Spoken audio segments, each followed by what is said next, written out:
सुचारू अध्यक्ष सम्माननीय डॉक्टर संजय जायसवाल जी, हम सबके और आपके बड़े प्रिय यहाँ के प्रत्याशी, नौजवान, ऊर्जावान, सुनना है कि देखना है, संवेदनशील, सुनना ना है। समाज के प्रति समर्पित ऐसे हमारे मनोज शर्मा जी, हमारे जिला के अध्यक्ष भाई मुकेश शर्मा जी, जिला के विधान परिषद में यहाँ पर सदस्य और हमारे वरिष्ठ साथी राजन सिंह जी, जिला के अध्यक्ष जनता दल यूनाइटेड के धर्मेंद्र सिंह जी, जगदीश चौधरी जी, वीआईपी पार्टी के जिला अध्यक्ष सुनील शर्मा जी, मंडल अध्यक्ष और यहाँ उपस्थित मंच पर सभी सम्मानित बंधुगण और बड़ी संख्या में आए हुए गो क्षेत्र के हमारे सभी वरिष्ठ साथी, नौजवान साथी और मेरे मीडिया के साथी, प्रिंट मीडिया और इलेक्ट्रॉनिक मीडिया के साथी, मुझे इस पावन धरती पर आने का सौभाग्य मिला। मैं अपनी ओर से आप सबको इतनी बड़ी संख्या में आने के लिए हार्दिक धन्यवाद देता हूं, आपका अभिनंदन करता हूं, आपका स्वागत करता हूं। बिहार तपोभूमि है, भक्ति भूमि है, परिवर्तन की भूमि है, देश और दुनिया को दृष्टि देने वाली भूमि। फिर चाहे हम सम्राट चंद्रगुप्त के समय की बात करें या फिर हम आजादी की लड़ाई में लड़ने की कर्म भूमि के रूप में चंपारण को महात्मा गांधी के साथ जोड़े, डॉक्टर राजेंद्र प्रसाद प्रथम राष्ट्रपति को याद करें या आजाद भारत में वैकल्पिक व्यवस्था में केंद्र में सरकार बनाते हुए संपूर्ण क्रांति का नारा लगाने वाले जयप्रकाश नारायण को याद करें। यह भूमि हम सबको प्रेरणा देने वाली भूमि है और मैं अपनी ओर से इस भूमि को नमन करता हूं और इनसे प्रेरणा भी लेता हूं। मैं यहां बैठा था तो मुझे मनोज जी की व्यवस्था पर बहुत अच्छा लगा और मैं उनको शाबाशी देना चाहता हूं, क्योंकि यह सभा उत्तम प्रजातंत्र की व्यवस्था के बारे में बताता है। आप कहेंगे उत्तम प्रजातंत्र की व्यवस्था क्या है? उत्तम प्रजातंत्र की व्यवस्था है कि नेता धूप में रहे लेकिन जनता को छाया देने का काम हमेशा करे, इसकी चिंता करे।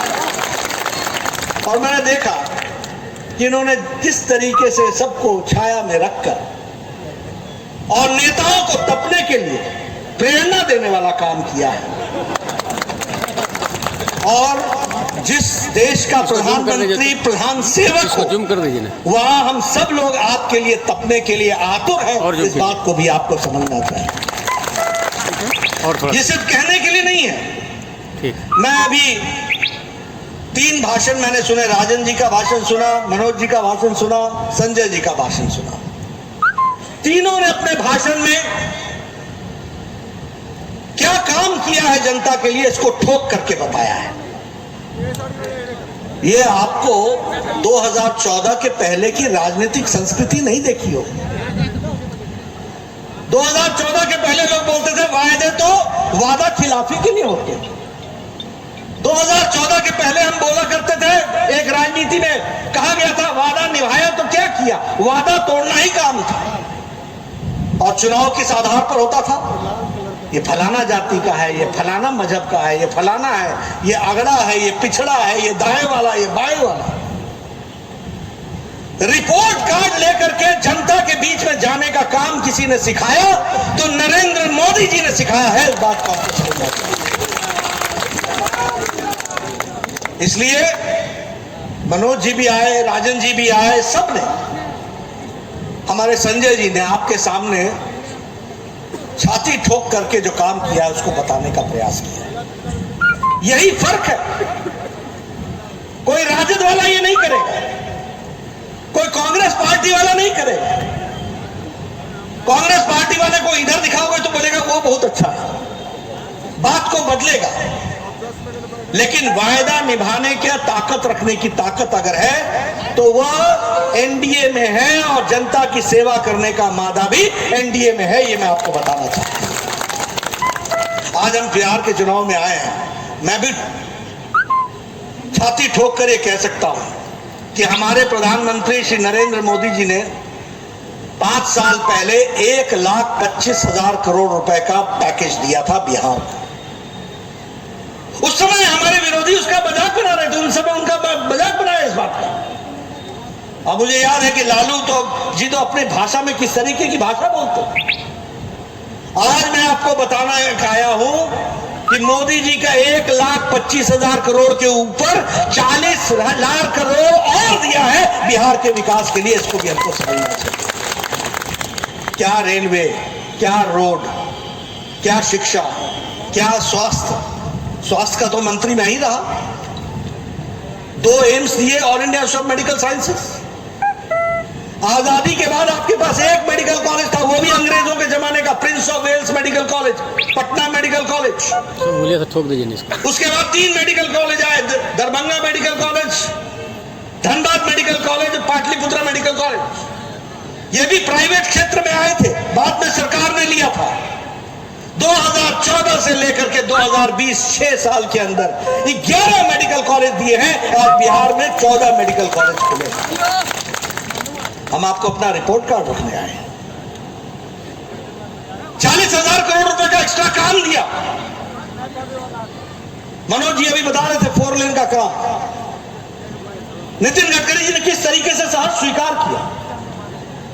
इसलिए मित्रों, पहली बात तो समझ लेना, जहां एनडीए है वहां विश्वास है, जहां एनडीए है वहां विकास है, जहां एनडीए है वहीं आगे बढ़ने की ताकत है। इस बात को आपको समझना चाहिए। इसलिए मैं आपसे निवेदन करने आया हूं कि हम सब लोगों को एनडीए के कैंडिडेट्स को जिता करके आगे भेजने की आवश्यकता है, यह हमको समझना चाहिए। मित्रों, हम कोविड के संक्रमण में खड़े। कोविड के मैनेजमेंट की अगर हम बात करें तो बड़े बड़े देश इसके मैनेजमेंट में लड़खड़ा गए। अमेरिका जैसा समृद्धशाली देश तय नहीं कर पाया कि लॉकडाउन लगाएं कि इकोनॉमी संभाले। 8 दिन तक नहीं फैसला कर पाया। सामर्थ्यवान देश करने लगा, उनकी भी स्वास्थ्य सेवाएं चरमरा गई। लेकिन मोदी जी के नेतृत्व में भारत मजबूत इरादे के साथ चला, समय पर फैसला लिया, टाइमली और बोल्ड डिसीजन लिया, लॉकडाउन लगाया और 130 करोड़ की जनता को बचाने का काम किया। यह हमको ध्यान में रखना चाहिए। जिस दिन लॉकडाउन लगा था उस दिन हमारे पास टेस्टिंग फैसिलिटी प्रतिदिन 1500 थी। आज हमारी testing capacity 15 lakh per day हो गई है। 15 लाख। उस समय हमारे पास हॉस्पिटल एक था, कोविड का हॉस्पिटल। आज 1500 से ज्यादा हॉस्पिटल है। आज 4 लाख से ज्यादा कोविड डेडिकेटेड बेड्स हैं। उस समय हम एक भी वेंटिलेटर नहीं बनाते थे। मोदी जी ने प्रेरित करके लॉकडाउन में 3 लाख भारत का बना हुआ वेंटिलेटर भारत के मार्केट में पहुंचाया। यह आपको ध्यान रखना चाहिए। उस समय हम एक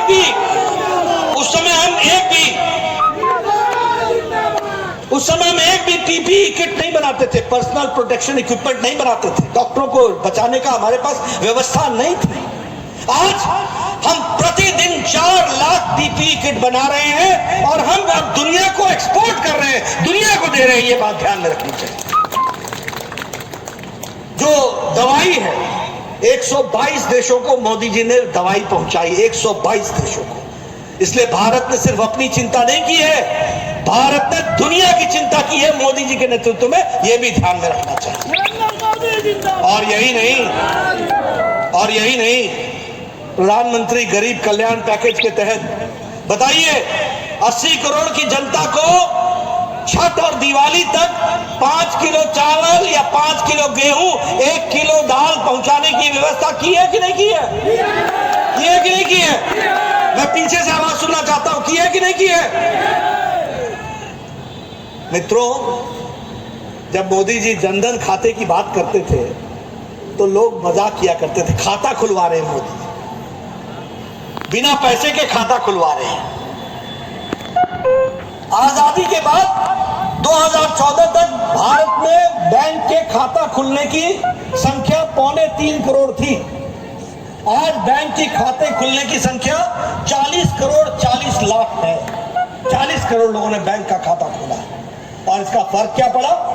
फर्क ये पड़ा कि मोदी जी ने बिना पोस्टमैन, बिना मनी ऑर्डर, बिना पोस्ट ऑफिस के 20 करोड़ बहनों के खाते में 500 रुपए 3 महीने के लिए 1,500 रुपए पहुंचा दिए। ये बात हमको ध्यान रखनी। उसी तरीके से 8.5 लाख करोड़ किसान को, 8 करोड़ 60 लाख किसान को 2-2 हजार रुपए प्रधानमंत्री किसान सम्मान निधि के तहत पहुंचाया गया। पहुंचाया गया कि नहीं पहुंचाया गया? और 17,000 करोड़ रुपए की अगली किस्त तैयार है। अब ये भी किसानों तक जाएगी और ये भी डायरेक्ट जाएगी, बीच में कोई बिचौलिया नहीं। उधर मोदी जी और सामने किसान, 2,000 सीधा उसके जेब में, उसके खाते में पहुंचेगा। ये बात की व्यवस्था की गई। उसी तरीके से दिव्यांगों के लिए, बुजुर्गों के लिए, विधवा बहनों के लिए 1-1 हजार रुपए 3 महीने पहुंचाने की व्यवस्था की गई। 8 करोड़ बहनों को उज्ज्वला के तहत गैस का सिलेंडर 3 महीने के लिए पहुंचाने की व्यवस्था की गई। 3-3 सिलेंडर दिए गए। ये सब प्रधानमंत्री गरीब कल्याण पैकेज के तहत किया गया है। और इसलिए मित्रों, हम ये कह सकते हैं कि आज हम कोविड से भी लड़ रहे हैं, हम कोविड जैसे बीमारी से भी लड़ रहे हैं, साथ ही साथ मोदी जी के नेतृत्व में भारत को भी आगे ले जा रहे हैं। इस बात को हमको समझना चाहिए। आज जब मैं बिहार आया हूं तो आत्मनिर्भर भारत की जब हम बात करते हैं तो ये चावल का कटोरा जो एक विकास की एक नई कहानी रखने का एक ताकत रखता है, इसको भी अब विकास के साथ जोड़ने की जरूरत है। मैं बहुत सी बातों पर चर्चा नहीं करूंगा। मैं ये नहीं बताऊंगा आपको कि आपके इस इलाके का जो औद्योगिक आगे आने का विषय था, उसको किसने रोका है, किसने जो यहां पर उद्योग चल रहे थे उनको रोकने का काम किया है? कांग्रेस पार्टी की कुनीति ने इसको रोकने का काम किया है। लेकिन मैं आपको विश्वास दिलाना चाहता हूं, मोदी जी के नेतृत्व में, नीतीश जी के नेतृत्व में बिहार आगे बढ़ेगा और यहां पर विकास होगा, औद्योगिक क्रांति भी आएगी। इस बात को हमको ध्यान रखना है और उसको भी हम लाने के लिए आगे पूरा जोर लगाएंगे। मित्रों, हम सब लोगों ने भारत की तस्वीर, फिर चाहे जनधन योजना हो, उज्ज्वला योजना हो, उजाला योजना हो, आप विश्वास कर सकते हैं कि ये 70 साल की आजादी के बाद 18,000 गांव बिना बिजली के थे, 22 करोड़ लोग बिना घर में बिजली के थे। आज मोदी जी ने 18,000 गांव तक बिजली पहुंचा दी है और 22 करोड़ लोगों के घरों में बिजली पहुंचा दी है। इस बात को भी हमको ध्यान में रखना चाहिए। मैं तो गांव से आता हूं। जब गांव वाले अपने घर में बिजली लगाने जाते थे, मुझे बिहार का मालूम नहीं, लेकिन मैं अपने इलाके की बात बता सकता हूं। हमारे से जूनियर इंजीनियर पूछा करता था, अच्छा बिजली चाहिए, ठीक है, तार है तुम्हारे पास? मतलब तार में घर से दूर। खंबा है तुम्हारे पास? नहीं है। चलो खंबा हम दे देंगे, तार तुम दो। फिर क्या कहते थे? गांव वालों को बुलाओ और खंबा ले जाओ और लगाने वाला हम भेज देंगे। होता था कि नहीं होता था? आज सौभाग्य योजना में दोपहर को फॉर्म भरो और अगले दिन रात होने से पहले बिजली आपके घर में पहुंचेगी। यह है प्रधानमंत्री मोदी जी का काम करने का तरीका। इसको समझो। और कितने लोगों को बिजली पहुंचाई? 22 करोड़ लोगों को बिजली पहुंचाई है। इसको भी हमको ध्यान रखना है। प्रधानमंत्री आवास योजना, 1.25 लाख लोगों को तो घर बना ही दिया, लेकिन आज निश्चय ये हुआ है कि आने वाले समय में हम प्रयास करेंगे कि कोई भी व्यक्ति पक्के मकान के छत के बगैर ना हो। ये है हमारा नया भारत का सपना जो प्रधानमंत्री मोदी जी के नेतृत्व में पूरा होने वाला है। संजय जी ने चर्चा आयुष्मान भारत की। मैं अपना सौभाग्य मानता हूं, दुनिया का सबसे बड़ा हेल्थ का कार्यक्रम। इस देश की जनसंख्या 1 करोड़ 30 लाख है, 1 अरब 30 करोड़ है और 55 करोड़ लोगों को मोदी जी ने, जो गरीब है, रेड़ी वाला, फेड़ी वाला, रिक्शा वाला, घर में काम करने वाला, किसान जो बिल्कुल गरीब है, उसको 5 लाख रुपए का सालाना हेल्थ का कवर दिया है। यानी गंभीर बीमारियां होंगी तो 5 लाख रुपए का इलाज सालाना एक परिवार को मिलेगा, 55 करोड़ लोगों को मिलेगा। इस बात को हमको ध्यान में रखना चाहिए। ये आयुष्मान भारत सबसे बड़ी हेल्थ की स्कीम को करने का काम माननीय मोदी जी ने किया है। आप सब लोग बड़े लंबे समय से कहते थे, सोचते थे, विचार करते थे कि भव्य राम मंदिर अयोध्या में बने।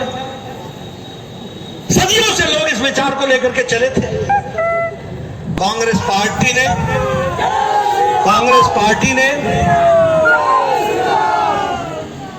पार्टी ने अटकाने का काम किया। सुप्रीम कोर्ट में कपिल सिब्बल ने कहा कि साहब इसका फैसला मत करो, इसका फैसला करोगे तो हमारा नुकसान हो जाएगा।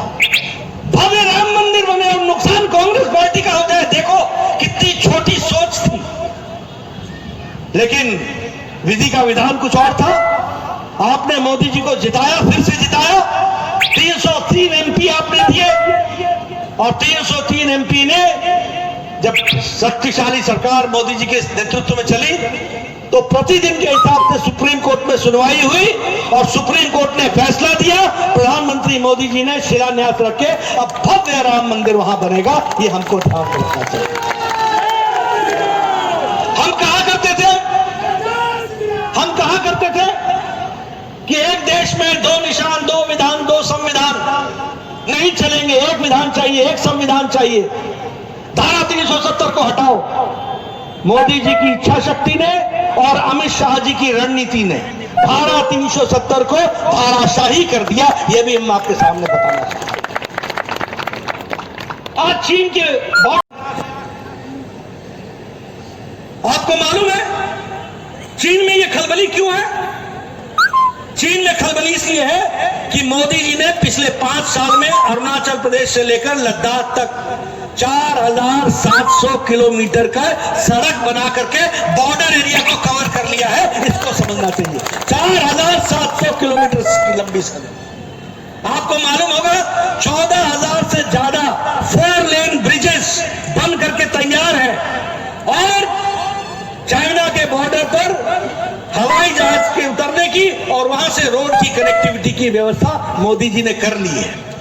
पिछले सप्ताह अटल टनल 9 किलोमीटर की टनल जो लद्दाख को 46 किलोमीटर कम करेगी, लेह को हिमाचल से, मनाली से, वो उसका भी उद्घाटन प्रधानमंत्री मोदी जी ने कर दिया है। अब वो भी देश को समर्पित है। इसलिए मतलब देश बहुत तीव्र गति से आगे बढ़ रहा है। पाकिस्तान के बदनीयती को मुंह तोड़ जवाब देने का काम किया है तो मोदी जी के नेतृत्व ने किया है। चाइना को उसी की भाषा में और देश के हमारे नौजवानों ने जिस तरीके से वहां स्टैंड ऑफ करके खड़े हुए हैं, उन्होंने बता दिया है कि देश किस तरीके से मोदी जी के नेतृत्व में चल रहा है। मैं आपके सामने ये सारी बातें इसलिए रख रहा हूं कि आप चुनाव में उतरे। मनोज ने आपको अपना रिपोर्ट कार्ड रख दिया, राजन जी ने अपना रिपोर्ट कार्ड रख दिया, संजय जी ने अपना रिपोर्ट कार्ड रख दिया और मैंने भी अपना रिपोर्ट कार्ड देश का रख दिया। ये आपके सामने बताने का। मित्रों, मैं ऐसी घड़ी में आरजेडी के बारे में चर्चा करूं मुझे अच्छा नहीं लगता। मैं कांग्रेस के बारे में चर्चा करूं मैं अच्छा नहीं लगता। लेकिन हाँ, आजकल ये नए लुभावने नारे लेकर विकास की बात करने लगे। अरे धन्यवाद दो कि जो लोग जात की राजनीति करते थे आज विकास की बात कर रहे हैं। मोदी जी ने इनको भी विकास शब्द समझा दिया है। लेकिन याद रखो, ये वही पार्टी है जिस पार्टी के दौरान आज का डीजीपी पर गोली चलाई थी शहाबुद्दीन ने, और शहाबुद्दीन का बाल बांका भी नहीं हुआ जब तक लालू चीफ मिनिस्टर रहे। जब नीतीश कुमार चीफ मिनिस्टर बने तब शहाबुद्दीन जेल के अंदर गया और कानून व्यवस्था स्थापित हुई और आज का वो डीजीपी बना। याद करो गोपालगंज का वो दलित डीएम कृष्णैया जिसको गाड़ी से खींच करके जिंदा मार दिया गया था, उस समय लालू का राज था। ये था जंगल राज, ये था जंगल का राज। इस जंगल राज से हमको मुक्ति पाने का काम किसी ने किया तो एनडीए की सरकार ने किया, नीतीश कुमार के नेतृत्व में वो हुआ। इसको भी हमको ध्यान में रखना चाहिए। लूट ऑर्डर से हमको लॉ एंड ऑर्डर की तरफ हम ले गए। मुझे याद है मैं 2010 के चुनाव में संजय जी बेतिया में था और मेरी आदत है मैं मंच पर कम बैठता हूं, नीचे ज्यादा बैठता हूं। तो मैं मंच में नीचे बैठा था, एक आया नौजवान नीतीश के सुने बा मैं कहा बा कौन सी सुन बा रहे, फर्क पड़ गई। हम क्या फर्क पड़ गई? बड़ी फर्क पड़ गई। हम लोग क्या फर्क पड़ गया? बोला, उसने अपनी भाषा में बोला, मैं हिंदी में बोल रहा हूं। उसने कहा मैं साइकिल से आया हूं। तो मैंने कहा इसमें कौन सी बड़ी बात है? बोलता 5 साल पहले साइकिल से आते हैं तो लौटते में साइकिल रोक लेते लोग, मिलता नहीं वापस। इस शाम के 7 बज गया है, साइकिल से आया हूं और साइकिल से वापस जाऊंगा। नीतीश के राज में पूरा लॉ एंड ऑर्डर आ गया है। मैं आपको ये इसलिए बातें याद दिला रहा हूं कि पिता के बेटे को भी मालूम होना चाहिए कि उनके पिता ने क्या किया था। जानकारी होनी चाहिए किस तरीके से लाठी राज को हम कानून राज में बदला। लाठी राज, जिसकी लाठी उसकी भैंस, जिस पर जो मर्जी आई वो कर दिया। उसी तरीके से बाहुबल से निकल करके हमको विकास बल की ओर चलना है। मैं आपको याद दिलाना चाहता हूं, ये चरवाहा विश्वविद्यालय बनाते बनाते बिहार को चरागाह बना दिया और चरागाह बनाते बनाते चारा घोटाला कर दिया और चारा घोटाला करते करते यहां से चले तो कांके पहुंच गए। मैं ये इसलिए आपको याद दिलाना चाहता हूं, वक्त भूल जाते हैं लोग और राजनीति में वक्त को याद रखना चाहिए। उजाले की इज्जत तब तक होती है जब अंधारे के बातों को समझने की ताकत हो। इसलिए बिहार उजाले की ओर चल पड़ा है। मोदी जी का आशीर्वाद है, नीतीश कुमार जी के नेतृत्व में हम आगे बढ़ रहे हैं। आज से 10 साल 15 साल पहले आपका बजट क्या था? आपका बजट 25,000 करोड़ रुपए का। आज आपका बजट 2,25,000 करोड़ का है। ये आपको समझना चाहिए। क्या विकास है, किस तरीके से विकास की गति आप लोगों ने बढ़ाई है, उसको समझने की जरूरत है। आपको सामने में रखना चाहता हूं, जीडीपी जो आपकी थी वो 19% थी, आज वो 11% है। उसी तरीके से आपका कृषि विकास दर जो 2.35 था वो आज 8.50 है। बिहार ने एक लंबी छलांग लगाई है। मित्रों, मैं आपको एक ही निवेदन करने आया हूं कि आप हेल्थ प्रोटोकॉल को फॉलो करते हुए, हेल्थ को सारी बातों को मानते हुए, कोरोना क्राइसिस में अपने आप को बचाते हुए चुनाव में विजय हासिल कराएं। हमारे प्रिय मनोज को, जिसने छाती ठोक करके कहा है कि हम आपका विकास करेंगे, इसको साथ दें, इसको आगे बढ़ाएं। और मैं आपको विश्वास दिलाता हूं ये आपकी सेवा करेगा, आपकी चिंता करेगा, खुद धूप में खड़ा रहेगा, आपको छाया में रखेगा। इस बात का आपको विश्वास दिलाता हूं, आपको विकास की ओर ले जाएगा। आपने मेरी बात सुनी, आपका मैं धन्यवाद भी करता हूं। और मैं बिहार के बारे में क्या कहूं, जब मैं बेतिया के चुनाव में था तो मैंने इनसे कहा कि आपने रैली के लिए लोगों को लाने के लिए कोई गाड़ी की व्यवस्था नहीं की, कोई व्यवस्था नहीं की, कैसे लोग आएंगे? तो संजय जी ने मुझे कहा था, नड्डा जी ये बिहार है, यहाँ लोग लाए नहीं जाते, यहाँ लोग आते हैं, राजनीतिक चेतना से आते हैं। और वही दृश्य मैं यहाँ देख रहा हूँ। आपको बहुत बहुत बधाई। आप सब लोग बिहार के विकास में अपना योगदान